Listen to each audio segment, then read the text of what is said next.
opportunity. One of the many black women that Donald Trump has fired from a federal job.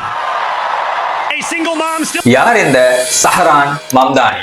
USA உடைய media மட்டும் இல்லாம உலகத்துல உள்ள எல்லா மீடியாலையும் இன்றைக்கு அவர்தான் ஹெட்லைன்ஸ்.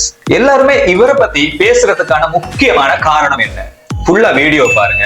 இது மாதிரியான யூஸ்ஃபுல் அப்டேட்ஸ்க்கு எங்க சேனலை ஃபாலோ பண்ணிக்கோங்க. 1991 அக்டோபர் 18ஆம் தேதி உகாண்டாவில் இருக்கிற கம்பாலாண்ட பிரதேசத்துல தாய் மீரா நாயருக்கும் தந்தை மஹ்மூத் மம்தானிக்கும் மகனாக பிறக்கிறார். பிறந்து 5 வருஷத்துல கம்பாலால இருந்து சவுத் ஆப்பிரிக்கால இருக்கக்கூடிய கேப் டவுனுக்கு அப்படியே ஷிஃப்ட் ஆகுறாங்க. அந்த கேப் டவுன்ல 2 இயர்ஸ் இருந்ததுக்கு அப்புறமா 7 வயசுல யுனைடெட் ஸ்டேட்டோட நியூயார்க் சிட்டிக்கு இவங்க எல்லாரும் அப்படியே ஷிஃப்ட் ஆகுறாங்க.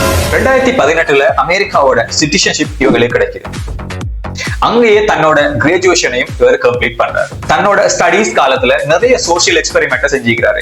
உதாரணத்துக்கு சொல்ல போனா பலஸ்தீனத்துல விடுதலைக்காக நிறைய போராட்டங்கள், வருமானம் குறைய பெறுத குடும்பங்களோட வாழ்வாதாரத்துக்காக இவர் போராடினாரு. இவர போராட்டம் நிறைய இளைஞர்களை கவர்ந்துருச்சு, நிறைய நியூயார்க் சிட்டி மக்களை ரொம்பவும் கவர்ந்துருச்சு. அதனால இம்மம்தானி இலகுவாக மக்கள் மனசுல இடம் பிடிக்க ஆரம்பிச்சார்.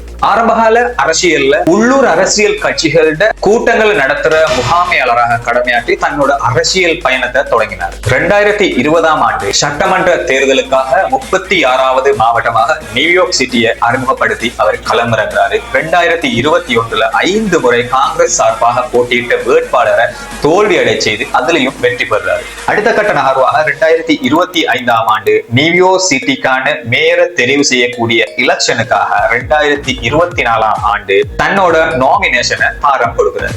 இன்று அமெரிக்க அதிபரால நியமிக்கப்பட்ட வேட்பாளரை படு தோல்வி அடைய செய்து நியூயார்க் சிட்டி மேயருக்கான தேர்தலில் அமோக வெற்றி பெறாரு.